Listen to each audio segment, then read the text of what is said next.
on this before, but it's a very easy subject. This is a subject on the meaning of life. In particular, I'm going to focus on basically the answer and then work backwards from there. Because as far as I'm concerned, a very lovely way of describing the meaning of life is actually to find this thing which we call peace of mind. So instead of actually calling the talk the meaning of life, it's going to be more about peace of mind. Because that is something which everyone really aspires to, even much more so than wealth or fame or love or whatever. To find that peace of mind, wherever you are and whatever's happening, is almost like the pot of gold at the end of the rainbow. The thing which many people aspire towards, even though that maybe in some parts of your life we feel that we are aspiring for something else. But really what we truly want, the purpose of our life, is to somehow, somewhere, in some way, find this elusive thing called peace of mind. The times when you have been the happiest, I like to ask people to reflect upon those. So far in your life, the times of the most greatest happiness or contentment, you'll probably find that those were times when you experienced this amazing thing which we call peace of mind. But those times when you have had that wonderful experience of peace of mind, the first thing I'm going to ask you was everything so perfect? And usually you find, no, it wasn't so perfect. It was as if that we could find peace of mind, even though what was surrounding us was not so perfect. It's as if we find peace of mind in spite of the difficulties and problems and imperfections of life. And that's one of my first important points. Never think that you can find peace of mind after you've finished all your business, after you've fixed up all your problems, after you've retired from work, because by that time you're too old anyway. And you've got other problems when you retire. Sometimes we always think that later on I can find my peace of mind, my happiness, my freedom, what I've always been looking for. But the first thing to know is that you can only find this great thing called peace of mind, your meaning in life, in the beautiful imperfection of life. And what do we mean by learning how to be at peace in our mind, even though everything is so imperfect? The reason is, that this is the nature of our world. And a lot of times, as I've said here before, if there's something to do, we do it. If there's nothing to do, we make peace and leave it alone. And you should know by now that so much of the things you've worried about, you've strived and struggled with, have you really made them better or have you made it worse? So much of our struggle and striving was counterproductive, and sometimes one of the best things you can do is just make peace with things. You make peace of mind. Imperfection. A good example, to be topical. How many of you were at peace with the weather today? Or how many think, oh, it's so hot, it's too hot. Every time you thought it's too hot, why is it too hot? Did that make it cooler or hotter for you? And of course it makes it hotter for you. Every time you complain, it makes it hotter. So instead of complaining, and people have actually told me this, I read this somewhere, on days like today, people actually call up the Weather Bureau. You can find their number in the telephone directory and complain. You're supposed to be the Weather Bureau. Why you make it so hot today? Of course, it's not their fault. It's no one's fault. So who can you complain to anyway? No one. We know we can't complain about the weather. So can you complain about other things in life? How many of you complain about the government? Now come on, we just had a change of government in Western Australia. Hasn't it dawned on you yet? They're all the same. With minor differences. But really, that's what the government is like. So it's just, this is just the life in which we have to live. So the only way we can find a bit of peace of mind is not trying to make everything so perfect and so nice. It's understanding that peace of mind comes from another thing, a sense of accepting and understanding you can bear with these things. You've been in hotter days like this. You've been in more difficult times than this. We've all gone through the ups and downs of life, but you all remember that the ups of life are always followed by the downs. No matter how down it goes, it has to come up again afterwards. This is a yo-yo world, and sometimes when it's down we forget it's going to go up, and more importantly, when it's up we forget it's going to go down. And if we understand this is the nature of life, we understand the nature of life, then we can make peace with her. It's only when we don't understand, when we think that somehow or other we can make it different, if we struggle, if we strive, and if we really give those people in the Weather Bureau peace of mind, not peace of mind, but a piece of our mind, then tell them off, then somehow or another we can get them back together and just make things more comfortable. But we understand that we can't control this world. We can't control this world and change it to be the way we'd like it to be. And anyway, if we did change it the way we would like it to be, what about other people, the way they would like it to be? In the end, we'd have to have a committee and make a committee decision on what temperature we would like today. Of course, that's just more suffering, as anybody who's been on a committee knows. So instead of doing that, so we have to learn how to make peace with things, even in imperfection. And it's a wonderful thing, if you can't change things, you can make peace with them. Another thing you can't change, which people also creates a lot of problems in life, which stops you having peace of mind. What's the most obvious thing you cannot change? The past. It's already finished, it's gone, it's done with. But still people keep lingering over the past and worrying about the past and feeling so guilty about the past or so angry about the past. The only difference between guilt and anger is at somebody else. Guilt is anger towards yourself. That's all it really is. And also like grief as well, anger about the past or what's happened to you. And all of these things, we know we can't change these things. It's fixed, it's gone.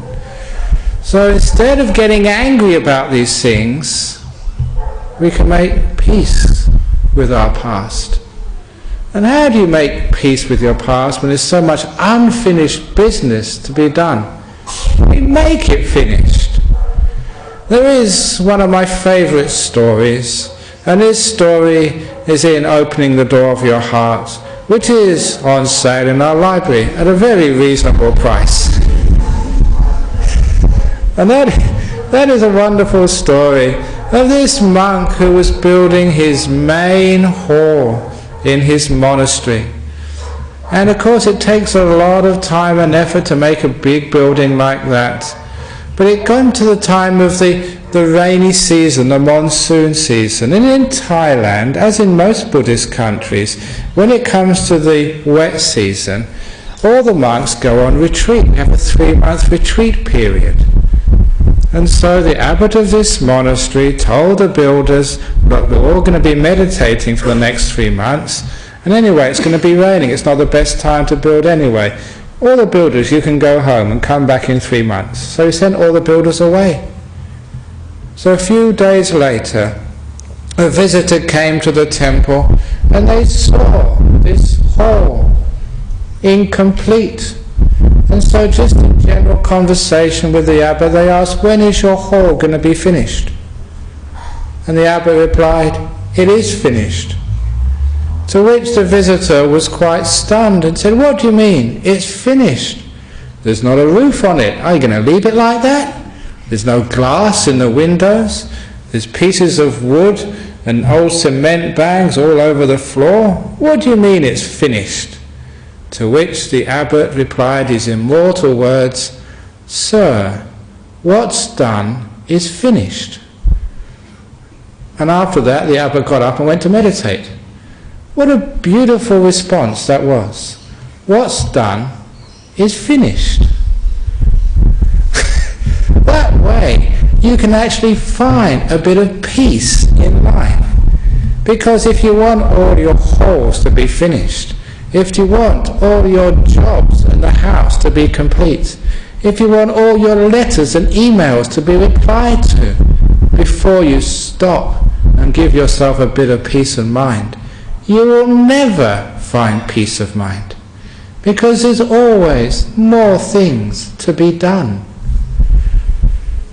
Isn't that the case, as I've often said? The only place in our modern societies you find people resting in peace is where? In the cemeteries, when it's too late to enjoy it. So I say, R.I.P. now, where you can enjoy it. So I'm making that observation.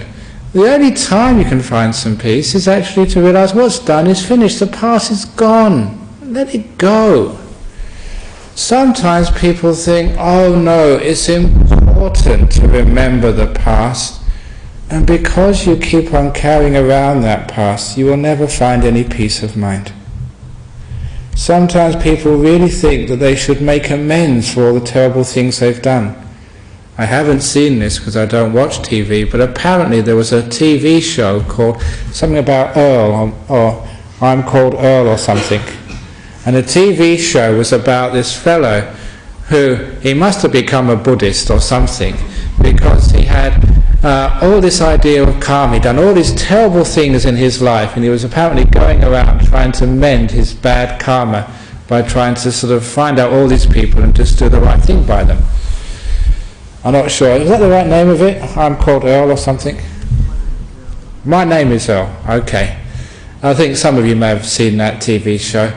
And is that what you have to do to find some peace?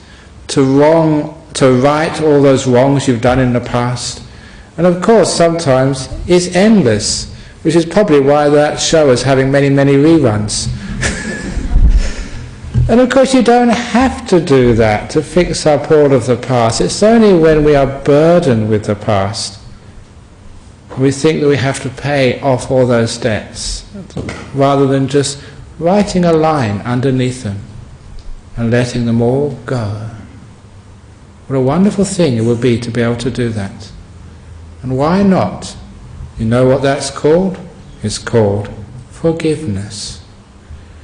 One of the great things about spirituality, well, the sign that you're actually in a place which is teaching true spirituality, and I don't care what it's called, Buddhism, Christianity, Islam or whatever, real spirituality can be measured by how much it can forgive and how it encourages forgiveness and letting go of the past. I was once asked in Singapore, how many times should you forgive? And I replied, always one more time. Which means forever. So it's a beautiful thing to be able to do. Now of course you can forgive other people. Well, some of you can. Sometimes you think there's some things a person has done, they don't deserve forgiveness. What's the opposite of forgiveness? Revenge. There's only those two. You either forgive or you want revenge. You want to hurt them. You want to give them a lesson. Make them pay. That word which I said, how many times should you forgive? Always one more time, was a quote which people put in a calendar. And because I was giving all these quotes, they asked for some more quotes. And I said about forgiveness, always one more time. The quote which never got in the calendar, and I don't know why, it was one of my best quotes, which I'm most happy about, is, you don't need to seek revenge, because karma will get the bastards anyway. I don't know why they didn't like that. Because I'm using the vernacular, and you all use that word at home, but it means that people remember it. So why do you need to seek revenge? That seeking revenge doesn't help the other person, and actually it cripples your happiness. You never find peace of mind when you want revenge for whoever has hurt you and harmed you. And the wonderful thing is that you can forgive. It's allowable to forgive. You are praised for forgiveness, and you grow through forgiveness. It's a wonderful thing to be encouraged. It's as if spirituality, in the spiritual way of things, the more that you can forgive, the richer and more you're respected. The richer you are and the more you're respected, the more you can have forgiveness. And you all know that because forgiveness is one of the most beautiful things you could ever see. And there are many, many acts of forgiveness. I've told many stories of forgiveness. You may have your own wonderful stories of forgiveness. But those acts of forgiveness, what's that? I'm not sure you must have heard this maybe about 2 weeks ago. I don't know the last time I told a story about that. The Truth and Reconciliation Commission in South Africa, just after apartheid was dismantled. And Nelson Mandela was made the president of that country. And instead of seeking revenge, instead of punishing all those people who punished him, he, with Desmond Tutu, established the Truth and Reconciliation Commission, a brilliant way of dealing with the past. At this commission, anybody who had done what would be a crime was able to go to this commission and in front of everybody else to confess honestly what they'd done. And as long as they truthfully said the horrendous thing which they did, they would be given amnesty. It was just being honest, admitting, and they would be forgiven. And that's exactly just what I learnt in Buddhism so many years ago, which these days, so people can remember these things, I've called the AFL code, which many of you know, the acknowledge, forgive and learn. Acknowledge, forgive and learn from it. That's all one needs to do. That's basic Buddha's teachings. Call it AFL because that's the Australian Football League. People can remember those words. AFL, acknowledge, forgive, learn. And that's exactly what they were doing in this Truth and Reconciliation Commission. Acknowledging what they'd done in public, amnesty with forgiveness. Everyone could learn from them. And one of the most moving events, it was most moving but typical of many things which happened in that Truth and Reconciliation Commission, was when one of the South African policemen was recounting how he tortured and killed a black African activist, an activist from the ANC, in front of the man's widow. Can you imagine this scene? There was a woman whose husband had disappeared probably in the middle of the night, and she suspected what might have happened, but never knew the true story. And now she was facing the man who was confessing in detail how he tortured and killed the husband of this woman, the father of her children, the one she loved. And apparently, if I remember accurately, this police officer, this white police officer, was shaking, trembling, as he recounted the details of what happened, facing the wife of the man he'd murdered. And at the end of his testimony, shaking, the wife rose from her seat and went for him. The guards were supposed to stop her, but they froze. She went for him, the murderer of her husband, and put her big black arms around him, hugged him, and said, "I forgive you." Not just those two people, but apparently the whole room wept. These are sort of beautiful acts. If you want to know what religion is, or should be, that's encapsulated in that moment. A black woman, a white man, hugging the murderer and one of the victims, the murdered's wife, saying, "I forgive you." It's beautiful. And how much people would move on and become better people, learn from that terrible act, never do it again, but not just not do those things again, to learn real compassion, real wisdom, and real way of moving forward. Already just that particular example moved me to try and move you. If a woman could forgive the murderer of the man she loved, can't you forgive far, far lesser crimes? Shows it can be done, and how beautiful it is to be done. And why shouldn't it be done? Let's do it. Because when we have such great forgiveness, we are actually letting go of the past. The whole business is being settled. Imagine just how much thinking, how much action, how much worry, how much planning, just how many headaches, how much space it takes up in your mind and in your life when you think you have to seek revenge. But as soon as you say, I forgive, the matter is dropped and there's no more business for you. You literally can be free from that terrible thing of the past which just eats you up, which does create the cancers and the sicknesses.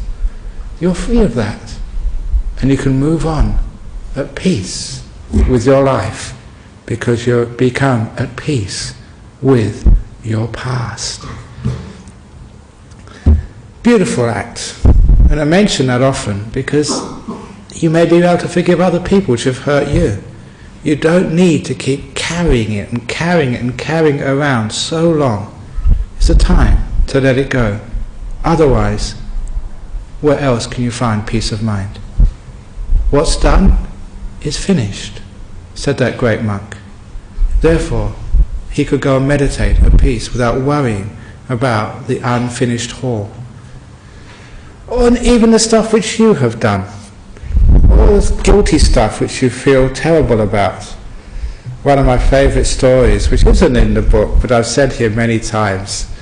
I don't really feel guilty about this, even though I broke a promise to a lady by telling you this. A part of my job, we do counselling and talk to people, and this particular woman was dying, again, of cancer. So she came, I was talking to her most Friday evenings, and then she decided she really wanted to have like a bit longer time and having a bit of a heart-to-heart. And part of this, because I knew that she was about to die soon, I wanted her to become free from her past so she could die well. So I asked her, in confidence, what's the worst thing you've ever done? What's that act which you've hidden from other people, which you might carry to your grave and feel terrible about? And can you tell me? It's obviously after many weeks of getting to know her, she could actually trust me. And she said to me, the worst thing, it took a while to get it out of her, the worst thing she'd ever done was that she'd kissed another man while she was married, well, not her husband. And I said, that's the worst thing you've ever done? Yeah. I never told my husband this, but I kissed another man. So if that's the worst thing you've done, you've done a pretty good life as far as I'm concerned. I'm sure many of you have done much worse than that. But what really struck me for her, there was such a release, actually, to tell someone this thing which was eating her up inside. But not only just to tell someone, the very fact that she told me and saw my reaction, she realized for the first time it wasn't that bad. But when you keep it to yourself, these small little things which you've done, you make them to be huge things, as if you're going to go to hell for this, as if you're going to be punished for eternity for kissing another man when you're married to a girl or whatever. Imagine, no, she was married to a boy, that's right. It's hot weather, my brain doesn't work, but I forgive myself that. So that when actually you acknowledge it, actually many of these things which you feel so guilty about, especially if you tell it to a good friend, and you find out it's not such a big deal anyway. And you can let it go. She could actually let that go now so she didn't feel so guilty when she died. Sometimes you need to acknowledge it first of all, and then forgive what you've done in the past. And one of the nice things about being like a monk for so many years, that many people have told me their secrets, that it was interesting experience when I first started this sort of job. And if any of you are counsellors here, you probably have the same experience which I had. It's classic counsellor's experience. And the first time someone opens up to you, you hear, oh, that's really interesting. And the next person who opens up to you, I've heard this before. And the next one who comes to you, here we go again.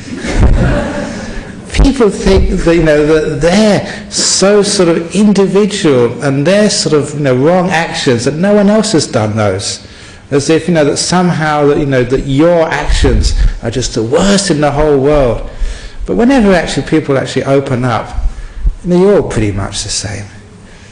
So the worst things which you have done, probably pretty much the same as the person sitting next to you.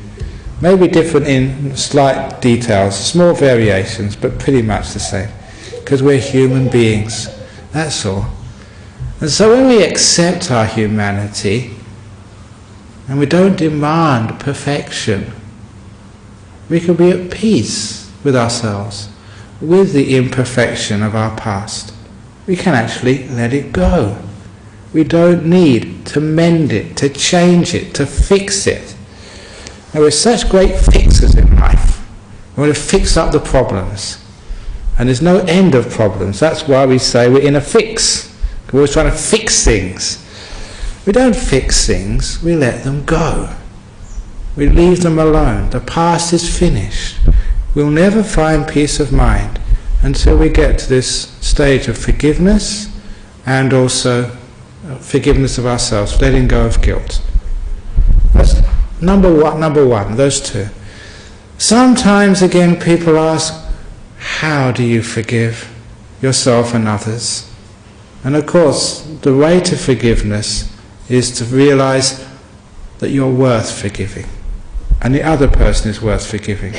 I always say that's the step number one, to let go of the past through forgiveness. To realize that that person and yourself are worth it. Sometimes it's so hard when we see someone, say, who's that woman seeing the murder of her husband. How can you forgive that?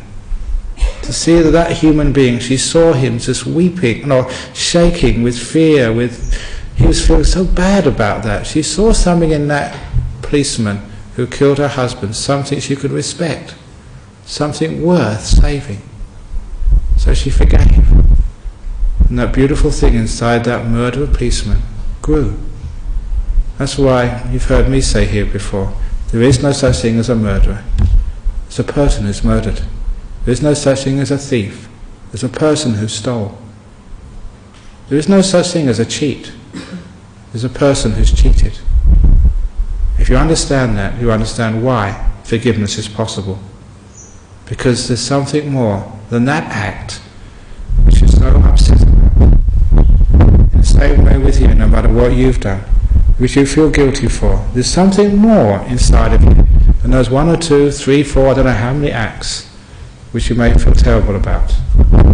Let's get specific. I don't know how many girls in here have had an abortion. Have you forgiven that yet? Or do you still carry that around inside of you, thinking, what a terrible thing I've done. Oh, I'm evil, I'm going to have to pay for this. Oh, please. Hopefully, in spiritual religion like Buddhism, you are forgiven. You don't go to hell for these things. We don't have going to hell for anything. If you go to hell, you send yourself down there. It's your fault, not sort of anybody else. You're completely free. Hell is a place with an open door. You send yourself there because of guilt. You can walk out any time if you understand what love and forgiveness is. So those people who have had abortions, sometimes our society makes you afraid, say it's a bad thing to do. And some religions, which I really don't sort of agree with, those are the religions which condemn people for doing those things. And you may notice that the people who condemn you are all men who've never been pregnant and don't know what it's all about. They've got no right to even have an opinion about this, because they don't know what they're talking about, literally. But what we really should be doing is forgiving, accepting, understanding, being with a person who makes such a difficult decision.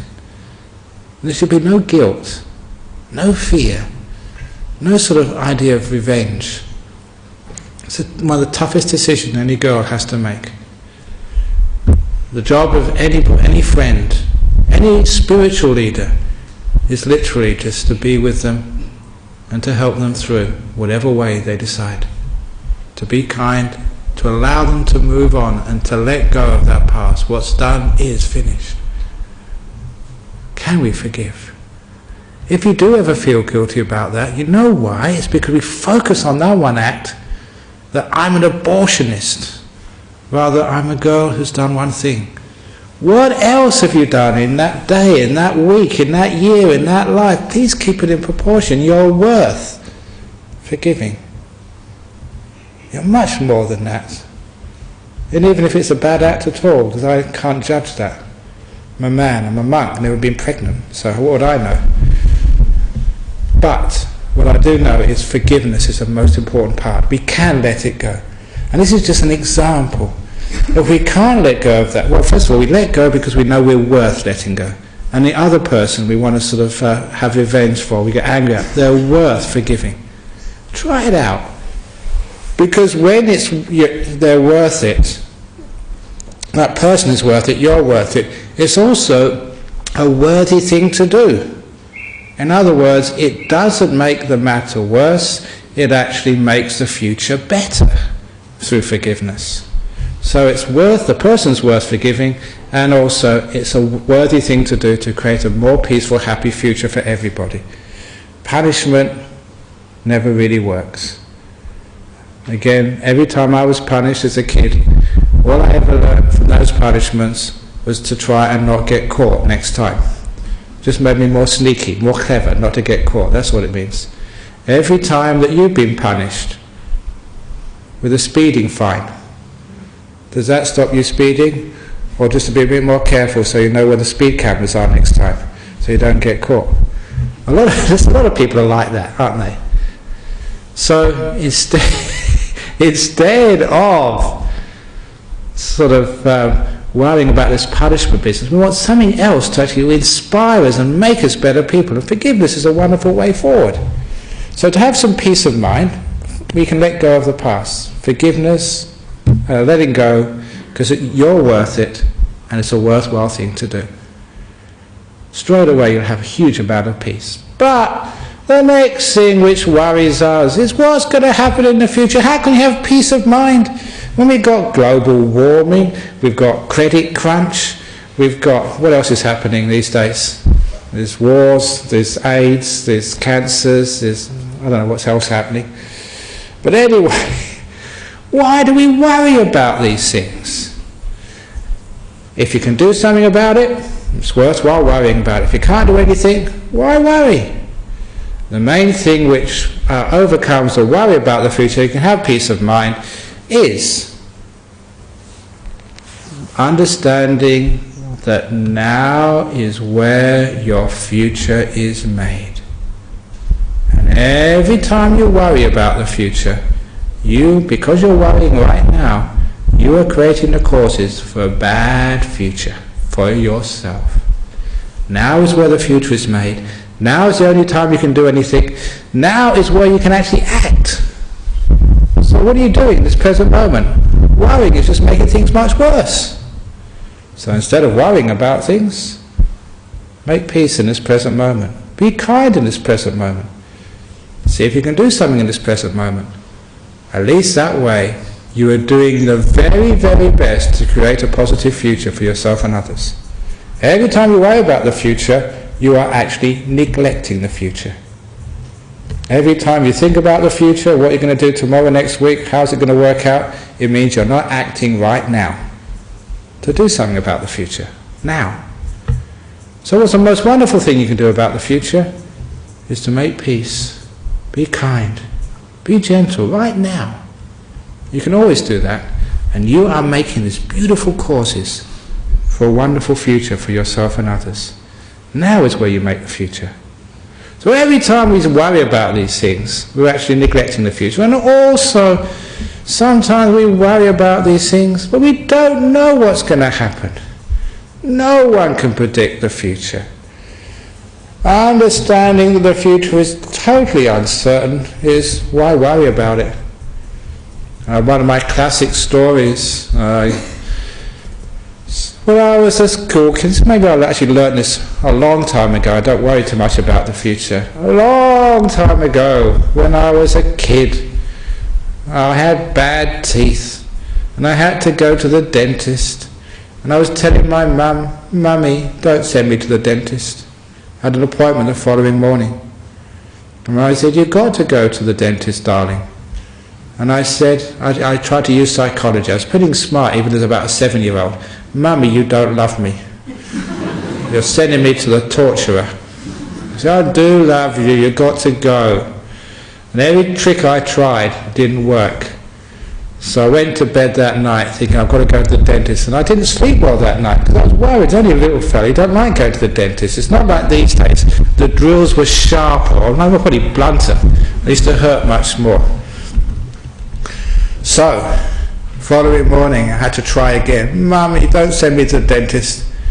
And she was dragging me to the dentist, screaming and crying. I hated going to the dentist.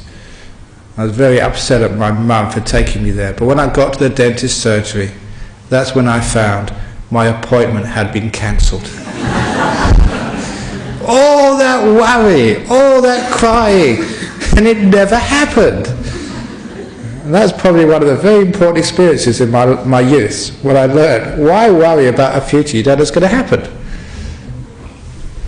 Because something which you have experienced already in life, and you've worried about things and it hasn't happened. You've been confident about things and it's all gone wrong. This is what happens in life. It's completely unpredictable. So why worry about it? Understanding that means you can learn how to have peace of mind in this present moment, even though all these other things are going wrong. I think I told recently about the story of which is one of the stories in the book about the man in the British soldier in the Burmese jungle.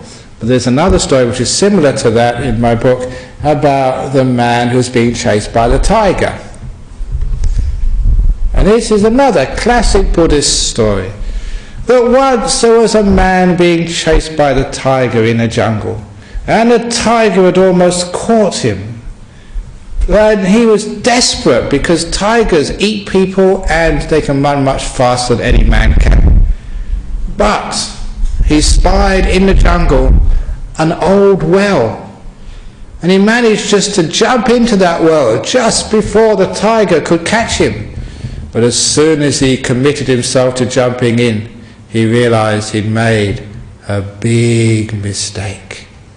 Because that well was dry, and at the bottom of that well he saw a big black snake. And instinctively he reached out to the side of the well and grabbed on to a tree root which was pushing through the wall of the well. He grabbed onto that and it stopped his fall. And when he came to his senses, he looked down. The snake had been woken up and had lifted its head and opened its hood and was trying to strike him at his feet. But his feet were just too high. The snake couldn't quite reach him. So he looked up to see what happened to the tiger. The tiger hadn't given up yet. The tiger was leaning over into the well with his paws, trying to paw him. But his hand was just too low, and the snake couldn't quite reach him. So there he was, a snake underneath trying to bite him on his feet, a tiger above him trying to claw him. I wonder what's going to happen next. He noticed out of a hole in the side of the well, 2 mice came out, a black mouse and a white mouse, and they started chewing at his roots, making it thinner and thinner and thinner. So it wasn't going to last very long. So, as is what was happening, because the tiger was trying to paw him, and as it was pawing him, he was actually, his backside was rubbing against a tree, making it shake. On a branch of that tree, right above the well, was a bee's nest. The bees were okay, but the honey started to drip out of that bee's nest, right down into the well. And he could manage to put his tongue out and taste the honey. Oh, it was so delicious. And that's the end of the story.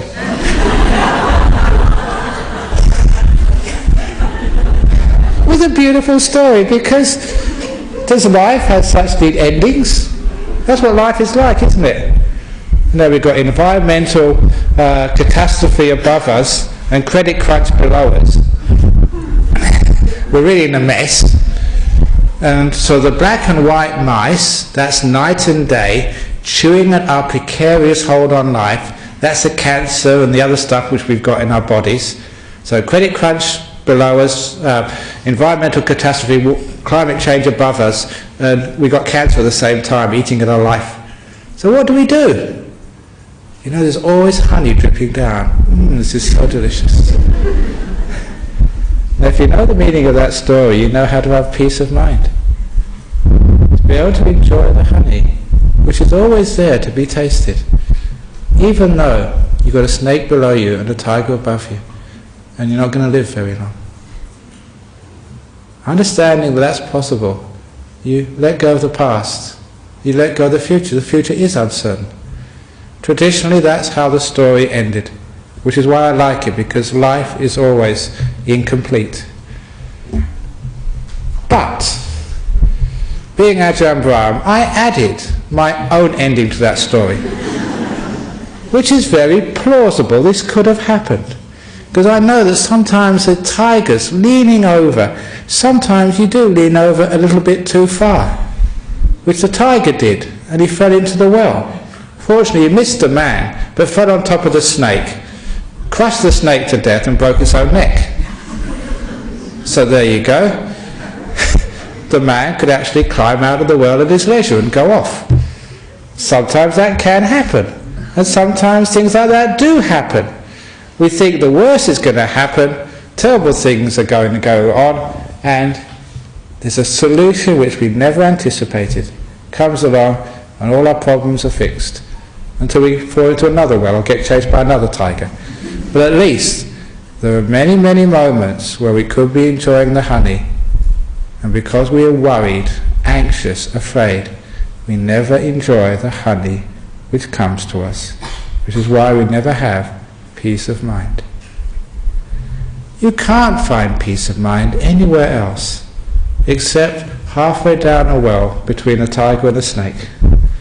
That's where you find peace of mind, because that's your life. When you understand that, why do you get peace of mind? We don't know what's going to happen next. The past we can let go of. We don't need to go and think in all these negative ways. We can enjoy these moments. We can have peace of mind within the imperfections and uncertainties of life. And you don't need to be perfect to have peace of mind. This again is a big mistake of human beings. We want to have safety, security, we want to have everything just right before we can have peace of mind. That will never work. So have peace of mind now. It's a hot day today. Fine, you can at least make peace of mind with it. There's lots of honey happened today, lots of joyful experiences. But if people are complaining, oh it's too hot, oh it's hot, oh I don't want it to be hot, then you can't enjoy the honey of today. Or when it's too cold, Or when it's, I don't know what else is happening, you've got a tummy ache, or you've got sort of a headache, or you've got some other ache. There's always some ache going on. So instead of doing that, you can have peace of mind, even if you are sick. Oh, what a wonderful thing that is to know. You don't have to be healthy to have peace. It's a terrible thing because we're always, sick sometimes. So it doesn't matter what's happening, you can always make peace with things and you can have peace of mind. And even when you're dying. Why not have peace of mind when you're dying? Isn't it wonderful? I'm now dying, I'm out of here. No more worries about tax, global warming, or anything else. You're free. You're out of here soon. So you can have peace of mind even when you're dying. And the thing is though, you don't know if you're going to die or not. That was Ajahn Chah's great teaching. When I was sick in hospital, he came to visit me. He gave me one of those great teachings, just one-liners. But you keep on remembering this for the rest of your life. Once you get some wisdom, it sticks with you. He told me, Brahma Wangso, you're either going to get better or you're going to die. Now that really hurt at first because that wasn't what I expected. That wasn't like the usual bedside manner of your best friend. But it was so wonderful. After you started thinking about this, it means, the sickness isn't going to last. Oh, that's such a relief. going to get better, or you're going to die. What's the problem? So understanding that, you can make peace no matter what's happening. It's great. You don't know which one it's going to be because the future's really uncertain. Sometimes people, they go in hospital with a toothache and they die. Sometimes they've got, incurable cancer, 3 days to live, and they're still alive 20 years later. So it's totally uncertain. So understand that you don't have to worry about anything. You don't know what's going to happen next. So it means you can be at peace no matter what's happening in life. And fortunately, you've seen people like this. People who, you look at them and they're sick, they're sort of dying, they're supposed to be in agony, but they end up sort of telling jokes. They're happy, they're peaceful people. Actually, I'll tell my joke this evening, because I'll do it now. It's actually how to be peace. Because sometimes those dogs bark. And it's just what dogs do. You've got to let that, because sometimes even like noise makes people upset. And so this is a little joke about that.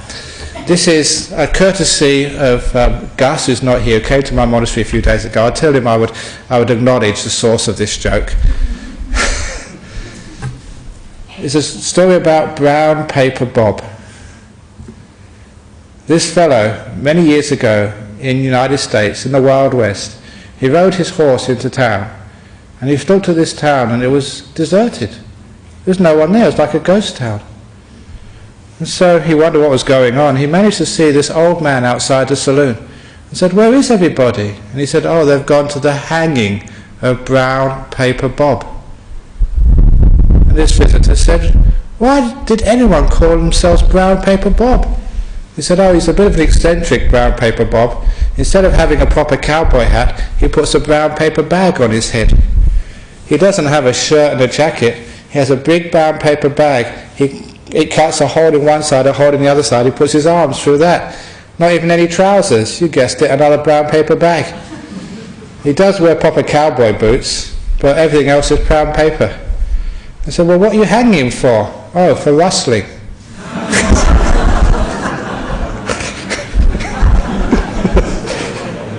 It's a family joke, very easy. So let's get back to making peace of mind. See, even when you get a bad joke, you can still make peace with it. It's just, it's just Ajahn Brahm. You should expect that, those of you who've been here for many years. So after a while, we can find peace in even imperfect jokes and other imperfection in life. The important thing is to understand that the imperfections of life, the imperfections of you, the imperfections of everybody else, this is what life actually is. We can always make peace with it and accept it and enjoy the honey which is there from time to time. When we understand that, we can understand how to make peace of mind. But before we run out of time, peace of mind doesn't mean you just sit there and do nothing. Sometimes you even make peace with whatever you have to do in life, with your duties and responsibilities. And that's sometimes, actually not this evening, because I was in a good energy this evening, but sometimes when I come here, sometimes I'm really busy, or sometimes even sick, and I say, I don't want to give a talk tonight. Well, I don't always have to give a talk on Friday night. Because when you think that, you've got a choice, you can come here or you don't come here. As for me, I'm stuck. And then it doesn't matter, you feel like it, you don't feel like it, you just do it and make peace with it. I don't argue with it. And when you make peace with things and you make fun with things, it doesn't really matter. And then you can always have a good time giving talks. And whatever you have to do in life. Of course, I'd love to be able just to sit in my monastery. I've got a beautiful cave, which is really cool. Because it's beautifully built, and nighttime temperature, daytime temperature, maybe half a degree. Even today, 22 degrees inside my cave, even though it's about 40 outside. It's about 3 o'clock before we left, 2:30, 2:45. No air conditioner, it's just natural. It's a beautiful thing. I don't want to come out into the heat. I want to stay in my cave. But no, look, you make peace with your lifestyle. So you make peace with what you have to do in life. So making peace doesn't mean you get your own way. Just make fun with what you have to do in life. So this is my job. I have to work giving talks, arranging things, talking, counting to things. So instead of complaining about it, just make peace with it and enjoy it. The same with you. To get peace of mind does not mean that you do what you want to do. You'll never find peace of mind that way. You find peace of mind by making peace with whatever you're called upon to do in life. whatever happens in life. So whatever your role, your job in life happens to be, you can always, like I have to do, like I do, make fun with it, enjoy it, put happiness into it, make peace with it. And you can make peace with anything. You can have fun with anything. Wonderful, wonderful things to actually go to some of these places and have fun. I remember the autopsies I've been to. I used to have great fun in autopsies. I remember this because I saw in the newspaper today there was a picture of this Professor Hilton. I think he was a pathologist in Perth. He's retired now, but something to do with some case of a dead baby many years ago.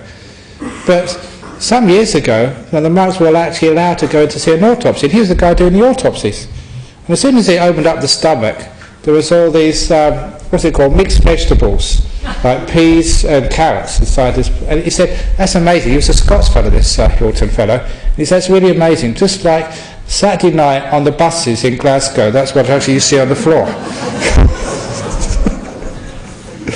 You get the idea that people vomiting, because in Glasgow, a rough town, people drink too much, and what would actually come out of their stomach was actually mixed vegetables. And so see, even in Perth, mixed vegetables in the state of stomach. So they have a great sense of humour. Why not? Even in an autopsy you can have fun. So in many different places of life you can enjoy yourself. You can make peace and have fun anywhere. What a wonderful thing that is to know. If you can start to do that, you can understand it doesn't have to be perfect. You don't have to have it this way and that way before you can make peace in life and have peace of mind. Peace of mind is not found in some deep cave, in some perfect monastery, in some wonderful place high in the Himalaya mountains. If you're looking for peace that way, you're looking for what Ajahn Chah says, the turtle or the tortoise with a moustache. That's not how you find peace of mind. Peace of mind you find just in, that's one of his great sayings, finding the tortoise with a moustache. People have been looking for that for years and never found it because it doesn't exist. That type of peace of mind, no way can you find. But the peace of mind just in this life you have now, halfway down the well, in great tragedy, great difficulty, yes, you can find peace of mind. What a wonderful thing that is to know. So, it doesn't matter what's happening in your life. There is honey dripping. Peace of mind. You find it right now. How do you find it? Letting go of all the past. Forgiving and letting go of all the guilt. Not worrying about the future. It's completely uncertain. It's a great mystery. It's an adventure, this thing called life. You never know what's around the corner. And also, just learning just to appreciate this moment. Doing your duty. Putting fun into whatever you have to do. And you can do that, no matter what it happens to be. You can find peace of mind anywhere. It's as free as the air. That's why no one can sell it. Why we don't charge when you come in to Dhammaloka Buddhist Centre in Olamara. No more than you can sell the air. Peace of mind is here for you. So please drink it, enjoy it, keep it, and know it's always there whenever you want to have another taste of the honey that is peace of mind. Thank you for listening. Okay, so that's the talk on peace of mind. Does anyone want to say anything? Any comments? Yes? If you can't find peace of mind just in a monastery, why are you a monk then? Wait a minute, why not? Something to do. Now, first of all, people go to monasteries looking for peace of mind. It's a wonderful way of actually getting really deep pieces of mind, especially in meditation. But the teaching this evening is the peace of mind is found within you wherever you happen to be. Because a lot of times I started like looking for the perfect monastery. You look at this monastery, that monastery, and you can never find a perfect monastery. So then I decided to go and build my own monastery. And it's still not perfect. It's good enough. There's a question over there. Yeah. Would you consider peace of mind and happiness? Oh, yeah, absolutely. Peace of mind is the real happiness. There are many other happinesses in life, such as, your footy team wins the grand final, you fall in love, you get your first house or whatever, many other happiness in life. But when you really understand what the true happiness is, what you really seek for, is that inner contentment, that peace of mind. That's the true happiness.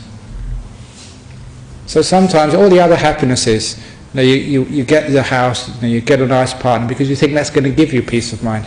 You're going to be able to live happily ever after and get contentment. But it's the peace of mind which is the ultimate happiness. Any other questions? Okay, so we can finish off this evening, so I can have a bit of peace of mouth.